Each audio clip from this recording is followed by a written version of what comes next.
Di saat para lansia di Tiongkok mulai ditinggalkan sama anak-anaknya, Xi Jinping bertindak. Xi Jinping memanjakan para lansia dengan mengeluarkan UU anak wajib ngunjungin orang tua, UU rencana 5 tahun ke depan yang ke-14, bahkan mendirikan apartemen khusus lansia, dikasih dana pensiun, pusat perawatan yang fasilitasnya lengkap.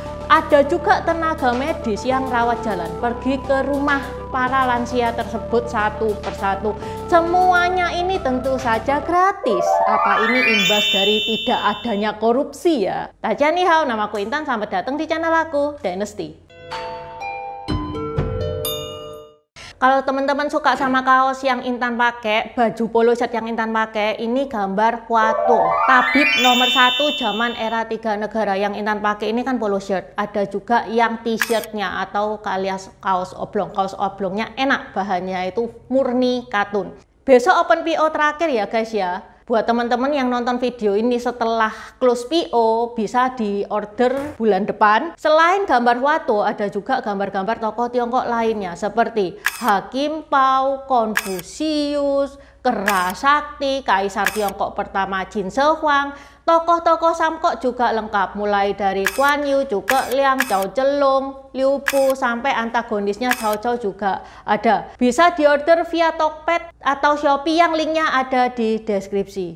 Okay, let's start! Xi Jinping dibanding presiden-presiden sebelumnya, dia sangat pay attention terhadap lansia. 1 tahun setelah dia menjabat, di tahun 2013 tepatnya, dirilis UU Jaminan Hak dan Kepentingan Lansia, yang mana salah satu pasalnya anak itu harus wajib sering mengunjungi orang tua.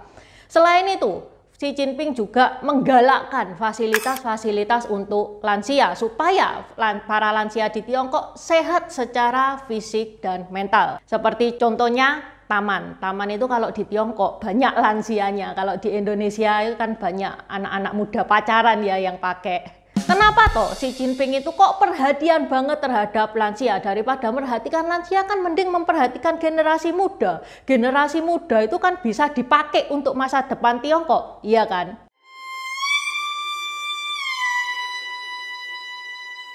Jadi ceritanya pada tahun 1980-an saat Deng Xiaoping ini berkuasa. Deng Xiaoping ini menerapkan One Child Policy di Tiongkok untuk menekan pertumbuhan Tiongkok. One Child Policy itu satu pasangan maksimal harus punya 1 anak doang. Dan One Child Policy ini cukup ngeri ya. Beda sama keluarga berencana yang diterapkan di Orde Baru. Kalau keluarga berencananya Orde Baru itu 2 anak cukup. Ini masih berupa anjuran, bukan berupa perintah. Buktinya mama papanya Intan married tahun 1980, anaknya 4, nggak dikasih sanksi apa-apa sama pemerintah. Beda sama di Tiongkok. Di Tiongkok itu bukan anjuran tapi perintah. Harus cuman punya 1 doang. Akibatnya apa? Banyak aborsi paksa, banyak yang harus membayar denda yang harganya selangit, banyak bayi-bayi cewek yang dibuang, ditinggal di pasar begitu doang. Karena kalau memang satu keluarga maksimal 1 anak, ya tentu saja dia mengharapkan anaknya itu cowok untuk keturunan dia. Intan pernah bahas tentang One Child Policy. Kalau teman-teman pengen tahu, ini linknya di deskripsi juga sudah Intan taruh. Akibatnya apa?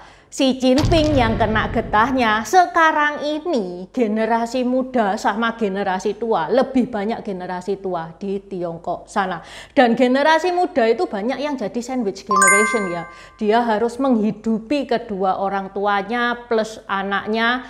Sehingga banyak pasangan di Tiongkok, bukan banyak sih, hampir semua pasangan di Tiongkok yang menengah ke bawah pada umumnya, itu cewek cowok itu kerja semua untuk menyambung hidup. Dengan pertumbuhan ekonomi yang sangat pesat, banyak anak yang meninggalkan orang tua untuk bekerja di luar daerah atau luar negeri. Habis gitu hilang, nggak ada kabar. Karena ya bagi mereka yang bekerja di luar daerah atau ke luar negeri, untuk mengunjungi orang tua, untuk balik kampung itu juga butuh biaya yang banyak. Mana gajinya nggak seberapa, ya kan? Akibatnya banyak lansia yang harus mengurus diri sendiri dan sangat mengandalkan bantuan pemerintah untuk menyambung hidup. Meanwhile, populasi lansia di Tiongkok itu terus meroket. Bahkan tahun 2050 diprediksikan 35% populasi Tiongkok adalah lansia. Karena pasangan-pasangan di Tiongkok sekarang, meskipun sudah nggak ada one child policy nih ya, mereka itu banyak yang menikah tapi tidak pengen punya anak, atau ada juga yang nikah aja nggak pengen.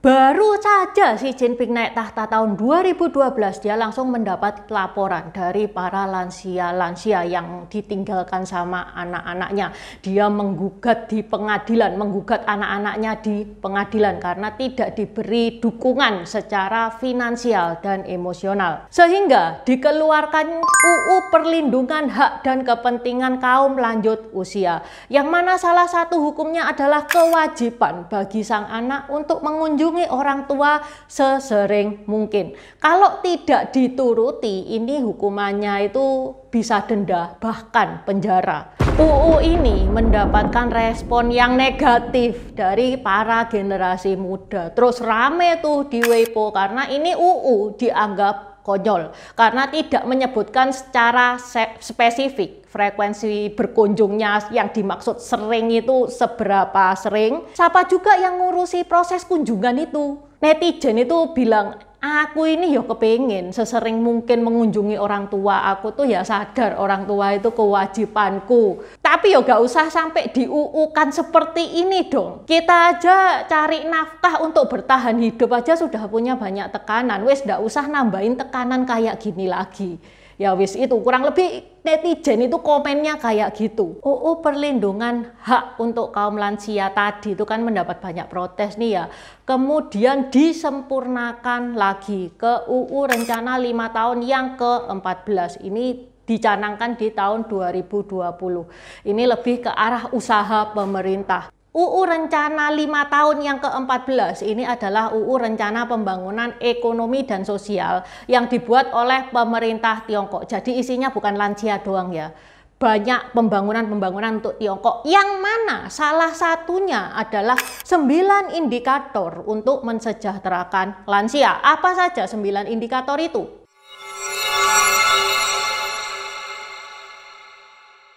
Yang pertama, meningkatkan jumlah tempat tidur untuk para lansia.